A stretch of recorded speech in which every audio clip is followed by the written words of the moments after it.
O anelo dos justos, Deus o cumpre. Provérbios capítulo 10, versículo 24. Por isso digo que tudo quanto em oração pedirdes, crede que recebestes, e será assim convosco. Marcos capítulo 11, versículo 24. Desejar é, pois, um dos pontos focais de Deus. Além disso, Filipenses capítulo 2, versículo 13 diz: porque Deus é quem efetua em vós tanto o querer como o realizar, segundo a sua boa vontade. Através do Espírito Santo, Deus coloca em seu coração o desejo, levando você a desejar fazer a vontade dele. Portanto, faça a seguinte oração: Senhor, agora dá-me o desejo segundo a tua vontade. Ore e espere no Senhor até que Deus lhe dê o desejo divino. Ao orar, muitos desejos lindos fluirão à sua mente. A paz de Deus, amados. Então, nesse vídeo é mais um vídeo em português aqui do David Young sobre a quarta dimensão. E eu quero explicar algo que vai ser passado no vídeo inteiro. Baseado nisso. Então é bom você entender esses dois conceitos. Ele fala muito sobre logos e rema. Então, para você entender, quando ele falar isso durante o vídeo, a palavra logos quer dizer o conhecimento da palavra de Deus. E a palavra rema quer dizer a palavra de Deus aplicada através do Espírito Santo. Então é muito importante você entender esses dois termos para você conseguir entender melhor no decorrer do vídeo. No vídeo vai explicar certinho, tá? Eu achei importante frisar esses dois pontos para você ter um entendimento muito melhor da palavra e do vídeo de hoje. Tá? Muito obrigado por você que está se inscrevendo, está deixando o seu gostei no vídeo e comentando, compartilhando. Muito obrigado mesmo, tá? Capítulo 4, Rema. A palavra falada tem criatividade poderosa e seu uso adequado é vital para a vida cristã vitoriosa. Esta palavra falada, contudo, deve ter uma base correta a fim de ser eficaz. O princípio da descoberta da base correta para a palavra falada é uma das porções mais importantes da verdade de Deus. É com referência a esse tópico que quero conversar com vocês agora. Certo dia, trouxeram a meu escritório uma senhora deitada numa maca. Era paralítica do pescoço para baixo e não conseguia mover nem mesmo um dedo. Enquanto a introduziam em meu escritório, comecei a ter uma sensação estranha. Era como se meu coração estivesse perturbado. Assim como houve um sentimento de expectativa junto ao poço de Betesda, assim também eu sabia que algo ia acontecer. Acerquei-me de sua maca e, ao olhar para seus olhos, vi que ela já tinha a fé para ser curada. Não uma fé morta, mas uma fé viva. Toquei-lhe a testa e disse: Irmã, no nome de Jesus Cristo, seja curada. Instantaneamente, o poder de Deus se manifestou e ela foi curada. Levantou-se da maca, emocionada, assustada, eletrizada. Alguns dias mais tarde, veio à minha casa para trazer-me alguns presentes. Ao entrar em meu escritório, perguntou: será que eu podia fechar a porta? Sim, respondi, feche a porta. Então ela se ajoelhou perante mim, ainda espantada de sua cura, e disse: Senhor, por favor, revela-te a mim. És tu o segundo Jesus encarnado? Sorri. Querida irmã, você sabe que tomo 3 refeições por dia. Vou ao banheiro e durmo todas as noites. Sou tão humano quanto você. E a única maneira pela qual sou salvo é por intermédio de Jesus Cristo. Esta senhora tinha recebido uma cura tão miraculosa que a notícia se espalhou rapidamente. Logo depois, uma senhora rica veio à minha igreja, também trazida em uma maca. Tinha sido cristã por muito tempo e servido como diaconisa de sua igreja. Ela tinha decorado passagens e mais passagens acerca da cura divina. Eu sou o Senhor que te sara. Êxodo 15, 26. Pelas suas pisaduras fomos sarados. Isaías capítulo 53, versículo 5. Ele mesmo tomou as nossas enfermidades e carregou com as nossas doenças. Mateus capítulo 8, versículo 17. E estes sinais hão de acompanhar aqueles que creem. Se impuserem as mãos sobre enfermos, eles ficarão curados. Marcos capítulo 16, versículo 17 e 18. De modo que orei por ela com todo o meu poder, mas nada aconteceu. Então eu gritei: repetindo as mesmas orações para a cura. Usei a palavra de Deus, até mesmo pulei, mas nada aconteceu. Disse-lhe que se levantasse pela fé. Muitas vezes ela se levantava, mas no instante em que a soltava, ela caía como um pedaço de madeira morta. Então eu dizia: tenha mais fé e levante-se. Ela se levantava de novo e de novo caía. Então me dizia ela que tinha toda a fé que há no mundo, mas sua fé não funcionava. Fiquei muito deprimido e logo ela começou a chorar e dizia: pastor, o senhor tem preconceitos contra mim? O senhor amava tanto a outra mulher que a curou, mas o senhor realmente não me ama, de modo que ainda estou doente. O senhor tem preconceitos. Irmã, respondi, fiz tudo, você mesma viu. Orei, clamei, pulei e gritei. Fiz tudo que um pregador pentecostal pode fazer, mas nada aconteceu e não posso compreender o motivo. Em minha igreja, este problema inquietante de uma pessoa ser curada enquanto outra permanece enferma não ficou limitado a esta ocasião. Evangelistas de fama mundial têm vindo à minha igreja e entusiasticamente dizem: todos vão ser curados. Todos. Pregam a palavra de fé e muitos são curados. Depois, estes evangelistas se vão, levando toda a glória, e eu fico com a incumbência de tratar dos doentes que não foram curados. Estes vêm a mim, desanimados, abatidos e desesperados, queixando-se. Não fomos curados. Deus desistiu de nós. Estamos completamente esquecidos. Por que devemos lutar para vir a Jesus Cristo e crer? Aflijo-me, oro e choro. Por que, Pai? Por que isto é assim? Deus, por favor, dá-me a resposta, uma resposta clara. E ele o fez, de modo que agora gostaria de partilhar com você esta resposta e algumas coisas que me levaram a receber esta compreensão. As pessoas pensam que podem crer na palavra de Deus. Podem, mas falham em fazer a diferença entre a palavra de Deus, que dá conhecimento geral a respeito de Deus, e a palavra de Deus que ele usa para conceder fé acerca de circunstâncias e problemas específicos. É este último tipo de fé que produz milagres. No grego, há duas palavras diferentes para a palavra logos e rema. O mundo foi criado pela palavra logos, de Deus. Logos é a palavra geral de Deus, que se estende desde o livro do Gênesis ao Apocalipse, pois todos estes livros falam acerca de Jesus Cristo, direta ou indiretamente. Ao ler a palavra logos do Gênesis ao Apocalipse, a pessoa pode receber todo o conhecimento de que necessita a respeito de Deus e de suas promessas. Mas, pela simples leitura, a pessoa não recebe fé.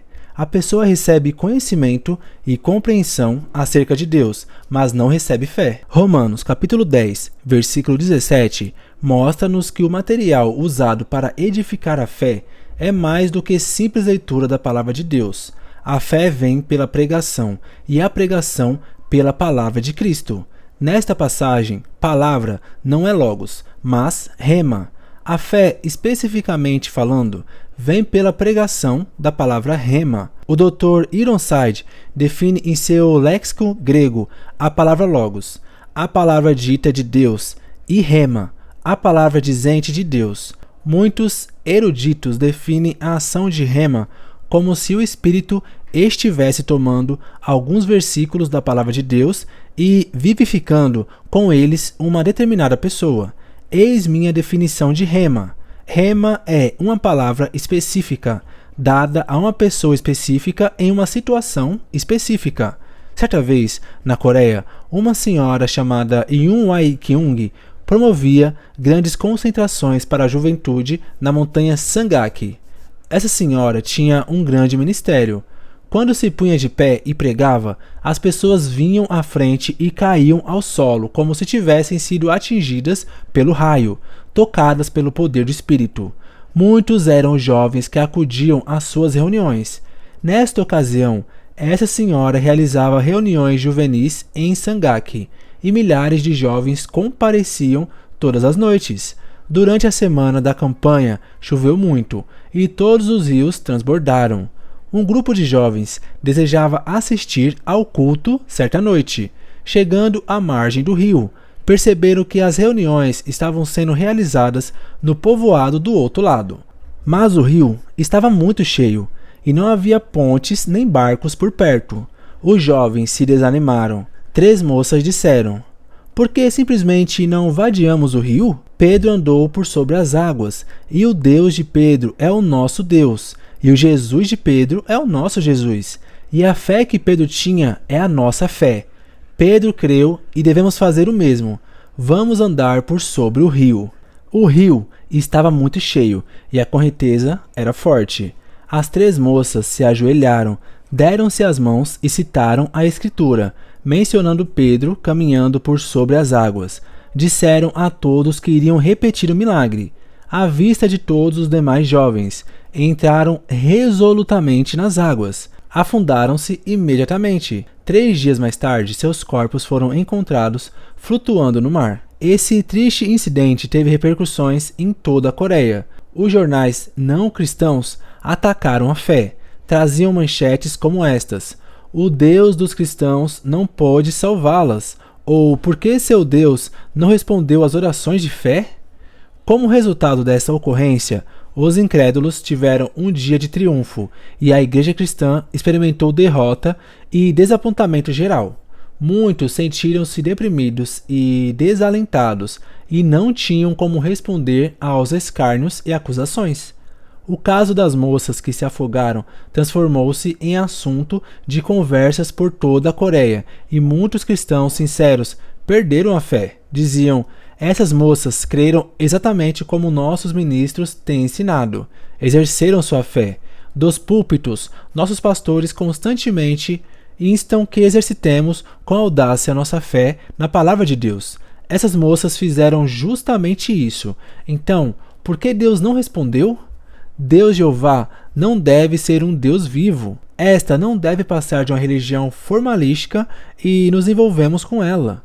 Que resposta daria você a essas pessoas? Essas moças tinham crido, tinham exercitado a fé baseadas na palavra de Deus. Mas Deus não tinha motivos para apoiar a sua fé. Pedro nunca andou sobre as águas por causa da palavra Logos, a qual provê informação geral acerca de Deus. Pedro pediu que Cristo lhe desse uma palavra específica. Disse ele: se és tu, Senhor, manda-me ir ter contigo por sobre as águas. Respondeu Jesus: vem. A palavra que Cristo deu a Pedro não era Logos, mas Rema. Deu-lhe uma palavra específica: vem. A uma pessoa específica: Pedro. Numa situação específica: uma tempestade. Rema traz fé. A fé vem pela pregação, e a pregação de Rema. Pedro nunca andou por sobre as águas pelo conhecimento de Deus somente. Pedro tinha Rema. Mas essas moças tinham somente Logos, conhecimento geral de Deus, e neste caso, a obra de Deus mediante Pedro. O erro foi exercitarem sua fé humana em Logos. Deus, portanto, não tinha responsabilidade alguma de apoiar sua fé. E a diferença entre o modo pelo qual essas moças exercitaram sua fé e a maneira de Pedro exercitar sua fé é tão grande como a noite do dia. 2 anos atrás, 2 estudantes do Instituto Bíblico falharam completamente em seu primeiro empreendimento ministerial. Os 2 haviam sido meus discípulos, haviam escutado minhas preleções e, como iam à minha igreja, tinham aprendido alguma coisa a respeito dos princípios da fé. Começaram seu ministério com o que parecia uma grande quantia de fé, valiando-se de passagens bíblicas como esta: abre bem a tua boca, e encherei. Salmo 81, versículo 10. Se me pedirdes alguma coisa em meu nome, eu farei. Mateus capítulo 14, versículo 14. Foram a um banco e fizeram um empréstimo bem grande. Então foram a um homem bem rico e pediram emprestado outra grande soma de dinheiro. Com esse dinheiro, compraram um terreno e construíram um lindo santuário, sem ter, contudo, uma congregação. Começaram a pregar, esperando que as pessoas viessem às centenas. Esperavam tirar ofertas e com elas pagar a dívida, mas nada aconteceu. Um destes jovens tinha pedido emprestado cerca de $30.000, o outro cerca de $50.000. Logo chegaram os credores. Os jovens se viram muito apertados e chegaram ao ponto de quase perder a fé. Então os dois vieram a mim, choraram. Pastor Cho, por que o seu Deus é diferente do nosso? O senhor começou com $2.500 e agora já completou um projeto de 5 milhões. Nós construímos uma igreja que nos custou $80 mil. Por que Deus não nos responde? Cremos no mesmo Deus, temos a mesma fé, por que ele não nos responde? Então começaram a citar passagens bíblicas que contêm promessas, tanto do Antigo como do Novo Testamento, acrescentando: fizemos exatamente como o Senhor nos ensinou e fracassamos. Respondi-lhes: alegra-me que tenham fracassado, depois de seguir as minhas palavras. Vocês são bons discípulos meus, mas não do Senhor Jesus Cristo. Vocês compreenderam mal alguns dos meus ensinos. Comecei a obra de minha igreja dirigido por Rema, não por Logos. Deus falou claramente ao meu coração, dizendo: levanta-te, vai e edifica uma igreja para 10 mil pessoas. Deus colocou sua fé em meu coração e eu fui, e o milagre ocorreu. Mas vocês saíram simplesmente com Logos, conhecimento geral a respeito de Deus e de sua fé. Portanto, Deus não tem responsabilidade alguma de apoiá-los, embora o ministério que vocês realizavam fosse para o Senhor Jesus. Irmãos e irmãs, por meio de Logos, vocês podem conhecer a Deus, podem adquirir compreensão e conhecimento a respeito dele, mas Logos nem sempre se transforma em Rema. Suponhamos que um doente tivesse ido ao tanque de Betesda e dito aos que ali estavam: vocês são uns bobos. Por que esperam aqui? Este é o mesmo tanque de sempre, com a mesma água, no mesmo lugar. Por que tem de esperar dia após dia? Vou entrar na água agora e lavar-me. Em seguida, ele mergulha e toma um banho, mas ao sair da água, não fora curado, pois somente depois que vinha o anjo de Deus e revolvia a água, as pessoas podiam entrar, lavar-se e ser curadas. Ainda era o mesmo tanque de Betesda, no mesmo local, com a mesma água. Só quando a água era revolvida pelo anjo de Deus é que ocorria o milagre. Rema procede de Logos. Logos é como o tanque de Betesda. Você pode ouvir a palavra de Deus e pode estudar a Bíblia, mas somente quando o Espírito Santo vem e aviva uma passagem ou passagens da Escritura ao seu coração, queimando-as em sua alma e dando-lhe a conhecer como aplicá-las diretamente à sua situação específica, é que Logos se transforma em Rema. Se você nunca tem tempo de esperar na presença do Senhor, então o Senhor nunca confirmará a palavra de que você tanto necessita em seu coração. Esta é uma época de muita agitação. As pessoas vão à igreja para serem entretidas, ouvem um sermão curto e são despedidas, sem terem tempo para esperar no Senhor. Dá-se-lhes Logos, mas não Rema. Por isso, não vêm milagres de Deus e começam a duvidar de seu poder. As pessoas devem ir ao santuário, ouvir atentamente ao pregador e esperar no Senhor. Mas, como não ouvem em atitude de oração e esperando no Senhor a fim de receber Rema, não podem, portanto, receber a fé necessária para a resolução de seus problemas. O seu conhecimento da Bíblia aumenta à proporção que seus problemas aumentam, e embora venham à igreja, nada acontece, por isso começam a esfriar-se e a perder a fé. Outro problema que sofrem as igrejas desta época é que os ministros andam demasiadamente ocupados, passam horas e horas fazendo o trabalho de eletricista, carpinteiro, porteiro, enfermeiro, ocupados em 100 tarefas diferentes. Quando chega o sábado, tropeçam por aí tentando pensar em alguma palavra Logos para pregar na manhã de domingo. Estão cansados a tal ponto que não têm tempo para esperar na presença do Senhor. Não têm tempo de trocar o capim verde em leite branco. Suas congregações comem capim, mas não o leite rico da palavra. Este é um erro muito grande. Os leigos não são inimigos do pastor, são seus amigos. Como fizeram os apóstolos, o ministro deve concentrar-se na oração e no ministério da palavra, delegando qualquer outro trabalho a seus leigos, anciãos, diáconos, diaconisas e líderes. Eu sigo esta norma em minha igreja. Não ouso subir ao púlpito sem primeiro esperar na presença do Senhor e receber a palavra rema de Deus para essa mensagem. Se não recebo a palavra rema, não vou à plataforma. Às vezes passo toda a noite de sábado em oração. Durante o dia oro: Senhor, as pessoas virão com todos os tipos de problemas: doença, pressões, problemas familiares, problemas financeiros, todo tipo imaginável de problemas. Virão não somente para receber conhecimento geral a teu respeito, mas também para receber uma solução real a seus problemas. Se eu não lhes der fé viva, rema, então voltarão para suas casas sem terem solucionado nenhum de seus problemas. Necessito de uma mensagem específica para pessoas específicas, num tempo específico. Então, espero até que o Senhor me dê a mensagem. Quando subo ao púlpito, vou marchando como um general, porque sei que a mensagem que vou entregar tem a unção do Espírito Santo. Depois do sermão, as pessoas vêm a mim e dizem: Pastor, o senhor pregou exatamente a palavra de que eu necessitava. Creio que meu problema será resolvido. Isso acontece porque eu os ajudei a receber rema.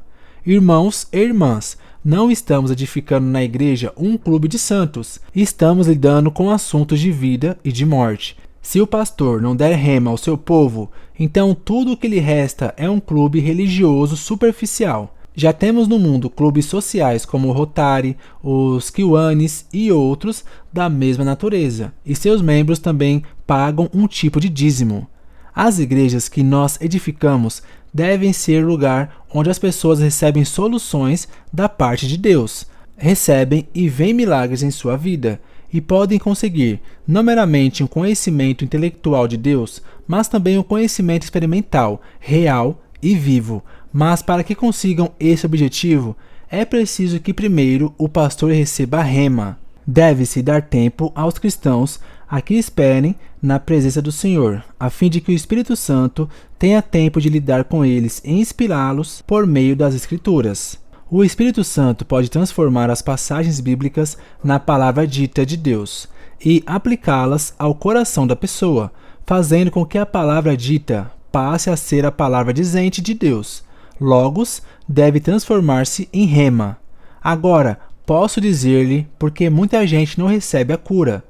Todas as promessas são potencialmente, mas não literalmente, nossas. Nunca tome uma promessa de Deus e simplesmente diga: ó, esta é minha, esta é minha. Sim, é sua em potencial, mas só chegará a ser sua na prática quando você esperar perante o Senhor. Antes que o Senhor conceda uma passagem a um indivíduo, ele tem de fazer várias coisas. Primeiro, o Senhor deseja limpar a sua vida e fazer com que esse indivíduo se entregue a Ele. O Senhor nunca dá promessas de um modo promíscuo. Quando o Senhor lidar com você, você deve tirar o tempo para permanecer perante Ele. Confesse seus pecados e entregue sua vida a Ele. Quando estas condições necessárias são produzidas, então vem o poder de Deus. E seu coração, assim como o tanque de Betesda, é revolvido por algum texto em particular. Então você sabe que essa promessa é sua e recebe a fé para produzir o milagre necessário. A saúde corporal não é o objetivo último do Espírito Santo. É necessário que conheçamos bem claramente as prioridades do Espírito Santo. O alvo supremo é a santidade de nossas almas. Quando Deus lida com você, sempre o faz através da santidade da alma. Se sua alma não estiver reta diante de Deus, não importa quanta oração, quanto grito ou quanto pulo você dê, essas coisas não lhe trarão a palavra rema de que você necessita. É preciso esperar perante o Senhor. A cura divina depende da soberana vontade de Deus. Às vezes, uma pessoa recebe cura instantânea, ao passo que outra precisa esperar um pouco mais. Um dos mais queridos diáconos de nossa igreja caiu doente. Este diácono deu tudo ao Senhor, amando-o e o servindo de um modo espantoso. Disseram-lhe que tinha um tumor e que os médicos desejavam operar. Mas todos em minha igreja sabiam que o Senhor ia curá-lo, pois ele era um grande santo e de grande fé. Este era o raciocínio deles. Orei para a cura dele. Então, tínhamos 40.000 membros, e todos eles oraram, atacando o trono da graça. E esse diácono reivindicou a cura. Mas nada aconteceu. Ele piorava cada vez mais. Afinal, sangrava tanto que foi levado ao hospital e sofreu a intervenção cirúrgica. Muitos de nossos membros estavam preocupados e reclamavam: onde está Deus? Por que Deus o está tratando desta maneira? Mas louvei a Deus, pois eu sabia que ele tinha algum propósito específico no que estava acontecendo. Ao ser hospitalizado, ele começou a pregar o evangelho a todos com quem entrava em contato. Em breve, todo o hospital sabia que existia um Jesus vivo e que seu representante estava ali naquele hospital. Médicos, enfermeiras e pacientes eram salvos todos os dias. Então, os membros de nossa igreja regozijaram-se, dizendo: louvado seja Deus! Foi muito melhor que ele se hospitalizasse do que se tivesse recebido a cura instantânea. Deus mostrou que sua prioridade era a cura eterna das almas, e não a cura terrena do corpo físico. Onde há dor e sofrimento, temos a tendência de pedir libertação. Mas não devemos fazer isso. Se o seu sofrimento pode resultar em graça redentora, ou se seu sofrimento tornar-se o canal para o fluxo da graça redentora de Deus, então o seu sofrimento foi enviado por Deus. Se, entretanto, seu sofrimento torná-o inválido e começa a destruí-lo, então procede de Satanás, e você deve orar a fim de livrar-se dele. Contar-lhe-ei um caso no qual Deus não libertou as pessoas de seu sofrimento.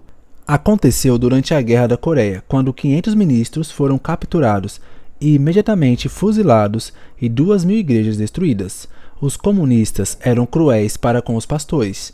A família de certo ministro foi capturada em Incheon, Coreia, e os líderes comunistas submeteram-nos ao que chamavam de Tribunal do Povo. Os acusadores diziam: este homem é culpado de cometer esse tipo de pecado, e por esse pecado deve ser castigado. A única resposta que recebiam era um coro unânime de vozes dizendo: sim, sim. Desta vez, cavaram um grande buraco, colocaram o pastor, sua esposa e vários de seus filhos dentro dele. Então o líder falou: todos estes anos o Senhor tem desviado as pessoas com a superstição da Bíblia. Se desejar agora retratar-se perante o povo aqui reunido e arrepender-se de sua má conduta, então o Senhor, sua esposa e seus filhos serão libertados. Mas se persistir em suas superstições, toda a sua família vai ser enterrada viva. Tome sua decisão. Todos seus filhos começaram a chorar, dizendo: papai, papai, pense em nós. Imagine a situação desse homem. Se você estivesse em seu lugar, o que teria feito? Sou pai de 3 filhos e chegaria quase a preferir ser lançado ao fogo do inferno a ver meus filhos serem mortos. Este pai estava profundamente abalado. Levantou a mão dizendo: sim, sim, falo-ei. Vou denunciar, minha. Mas, antes de poder terminar a frase, a esposa tocou-lhe o lado dizendo: diga não. E dirigindo-se aos filhos, essa valente mulher disse: calem-se, filhos, esta noite vamos jantar com o Rei dos Reis e Senhor dos Senhores. Então começou a cantar o hino no celeste por vir. Seus filhos e marido acompanharam no cântico enquanto os comunistas começaram a enterrá-los. Logo as crianças estavam enterradas, mas até que a terra lhes chegasse ao pescoço, continuaram a cantar e o povo a olhar. Deus não os livrou, mas quase todos os que viram essa execução tornaram-se crentes. Muitos são membros de minha igreja. Mediante seu sofrimento, fluiu a graça da redenção. Deus enviou seu único filho a fim de ser crucificado na cruz para que o mundo pudesse ser salvo e redimido. Esse é o objetivo último de Deus, a redenção de almas, de modo que quando a pessoa desejar a cura divina ou uma resposta dos altos, focalize a vista através das lentes do objetivo último, a redenção de almas. Se perceber que seu sofrimento realiza mais redenção do que sua cura, então não peça libertação, mas que Deus lhe dê forças a fim de perseverar. Nem sempre é fácil fazer distinção entre o sofrimento ocasionado por Satanás, do qual Deus deseja livrá-lo, e o sofrimento que Deus pode usar a fim de fazer com que o fluxo da graça redentora continue a fluir. A fim de tomar este tipo de decisão, é preciso que a pessoa espere no Senhor e conheça a sua vontade. Não se desanime e ande à procura de oração de um evangelista famoso após outro. Mas, mediante a oração, jejum e fé, deixe que Deus lhe apresente sua vontade. Quando o Espírito Santo, a viva Logos, dá Escritura ao seu coração, concede-lhe uma fé miraculosa. Você sabe que a passagem bíblica não mais pertence à palavra dita de Deus, mas transforma-se instantaneamente na palavra dizente de Deus para você. Então você deve firmar-se nesta palavra, seguir em frente e praticá-la, embora não possa ver nada, embora você não possa tocar nada, embora sua vida inteira esteja totalmente às escuras. Uma vez que recebe a palavra rema, não tenha medo, siga em frente e ande por sobre as águas, e verá o milagre. Tenha cuidado, entretanto, em não adiantar-se a Deus. Muitas pessoas andam na frente de Deus, assim como fez Paulo em sua vontade de levar o Evangelho de Jesus Cristo. Jesus Cristo ordenou que fôssemos até aos confins do mundo e pregássemos o Evangelho, de modo que Paulo, seguindo a palavra Logos, dirigiu-se para a Ásia, mas o Espírito de Jesus não permitiu que ele chegasse lá. Então Paulo disse: irei para a Bitínia. Novamente, o Espírito do Senhor disse: não.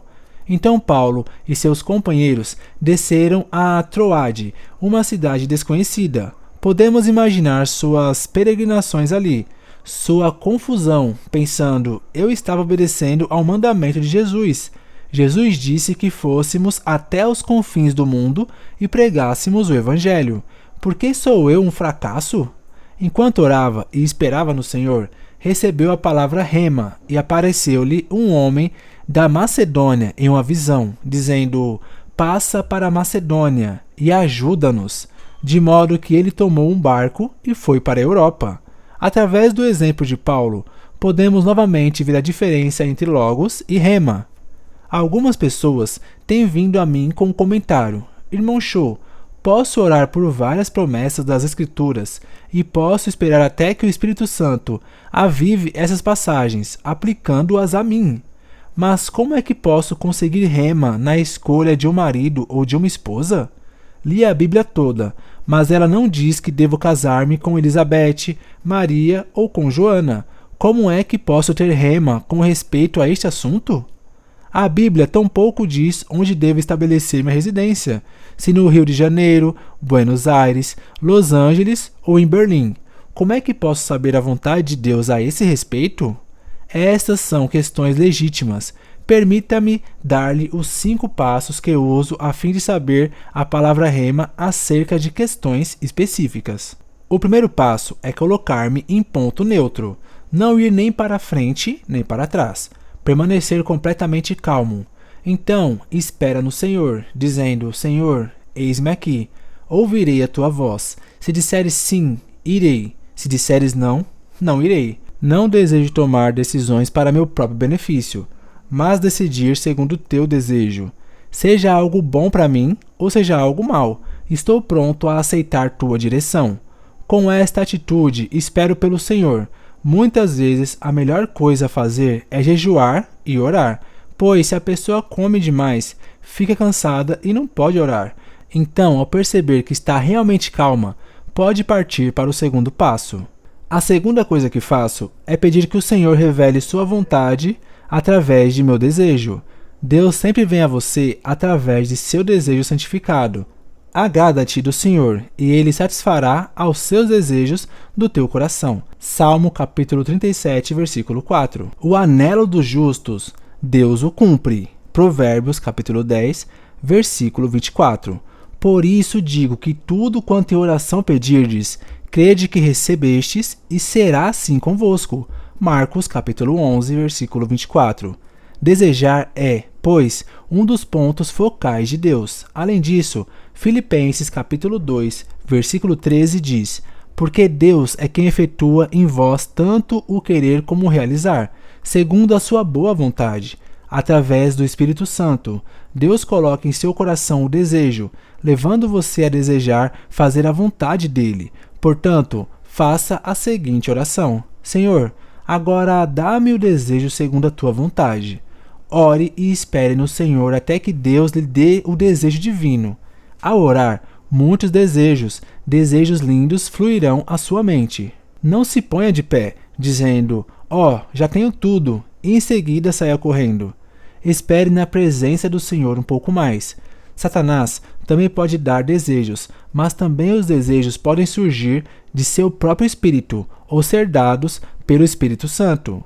O tempo sempre é uma prova. Se esperar com paciência, seu próprio desejo e o desejo de Satanás tornar-se-ão cada vez mais fracos, mas o desejo do Espírito Santo cada vez mais forte. Por isso, espere e receba o desejo divino. Depois de meu desejo tornar-se claro, então dou o passo 3. Comparo esse desejo com o ensino bíblico. Certo dia, uma senhora veio a mim. Emocionada, dizia, Pastor Cho, vou contribuir com uma grande soma para seu ministério. Louvado seja o Senhor! Exclamei. Assente-se e conte-me a respeito disso. Tenho um desejo fantástico de entrar para o mundo dos negócios. Fiquei sabendo de uma boa empresa, e se entro nela, vou ganhar muito dinheiro. Que tipo de negócio é? Tenho um desejo ardente de monopolizar o mercado de cigarros. Tabaco, o senhor percebe. Esqueça-se disso, retorqui. Mas tenho o desejo, disse ela, um desejo ardente, como o Senhor sempre pregou. Esse desejo procede de sua própria carne, respondi. Já examinou a Bíblia a fim de verificar se o que estará fazendo é escriturístico? Não. Seu desejo deve ser provado pela Escritura. Instruía. A Bíblia diz que somos templos do Espírito Santo. 2 Coríntios, capítulo 6, versículo 19.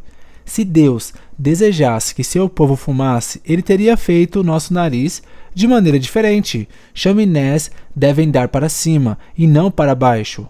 Pense no nariz. Aponta para baixo e não para cima. O propósito de Deus não era que fumássemos, porque nossa chaminé aponta para baixo. A habitação do Espírito Santo é seu corpo. Se o poluir com fumaça, então estará poluindo o templo do Espírito Santo. Seu desejo está fora da vontade de Deus. Seria melhor que simplesmente se esquecesse desse novo negócio. Certo homem veio a mim, dizendo, Pastor, fiz amizade com uma linda mulher, uma viúva. Ela é terna, linda e maravilhosa. Ao orar, tenho um desejo ardente de me casar com ela, mas também tenho minha mulher e filhos. Olhe, respondi, esqueça-se disso, porque tal coisa procede do diabo. Não é do diabo, discordou ele. Quando orei, o Espírito Santo me disse ao coração que minha esposa não é exatamente o tipo de costela que se encaixa a meu lado. Minha esposa é sempre um espinho na carne. O Espírito Santo falou dizendo que essa viúva é minha costela perdida, que se encaixará perfeitamente em meu lado. Disse-lhe eu, isso não procede do Espírito Santo, vem do diabo. Muitas pessoas cometem esse tipo de erro. Se orarem contra a palavra escrita de Deus, então o diabo falará. O Espírito Santo jamais contradirá a palavra escrita de Deus. Este homem não me deu ouvidos, divorciou-se de sua mulher e casou-se com a viúva. Agora é o mais infeliz de todos os homens. Descobriu que sua segunda costela era ainda pior do que a primeira. Todos os nossos desejos devem, portanto, ser examinados à luz das Escrituras. Se você não possuir a autoconfiança de fazer isso, então vá ao seu ministro ou pastor. Depois de examinar o desejo à luz da palavra escrita, dos ensinamentos de Deus, então estou pronto para o passo número 4, pedir um sinal a Deus, tirado de minhas circunstâncias. Se Deus verdadeiramente lhe falou ao coração, então poderá dar-lhe um sinal do mundo exterior. Quando Elias orou 7 vezes pedindo chuva, recebeu um sinal do céu, uma mancha do tamanho do punho do homem. Uma nuvem apareceu. Gideão também pôde servir-nos de exemplo, pois ele também pediu um sinal. Deus sempre me mostrou um sinal de minhas circunstâncias. Às vezes esse sinal era muito pequeno, mas ainda era um sinal. Depois de receber o sinal, então o passo final.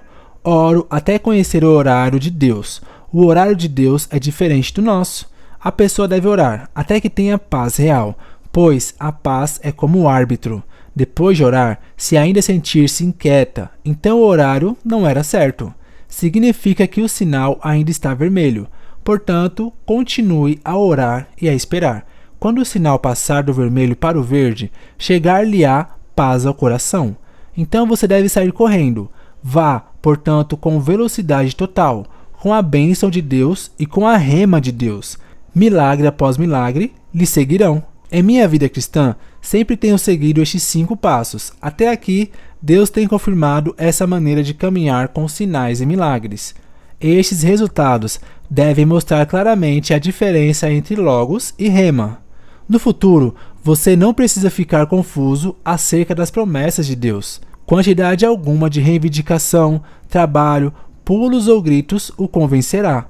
Deus mesmo o convencerá, dando-lhe ao coração a sua fé. Marcos, capítulo 11, versículo 22 e 23, diz que se a pessoa tiver a fé em Deus, poderá então ordenar a um monte que se atire no meio do mar. O texto grego, entretanto, diz que a pessoa deve ter a fé de Deus. Como é que se pode ter a fé de Deus? Ao receber rema, a fé que lhe é dada não é sua, foi-lhe concedida por Deus. Depois de receber essa fé, que vem do alto, então pode ordenar que montanhas sejam removidas.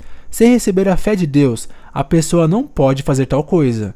Se não for por outra razão, você deve estudar cuidadosamente a Bíblia, desde o Gênesis ao Apocalipse, a fim de proporcionar ao Espírito Santo o material de que ele necessita para operar.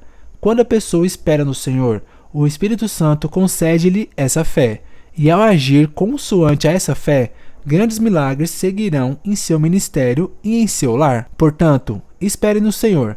Jamais será isso um desperdício de tempo. Quando Deus lhe fala ao coração, Ele pode, em 1 segundo, fazer coisas muito maiores do que você poderia fazer no ano inteiro. Espere no Senhor e verá grandes coisas realizadas.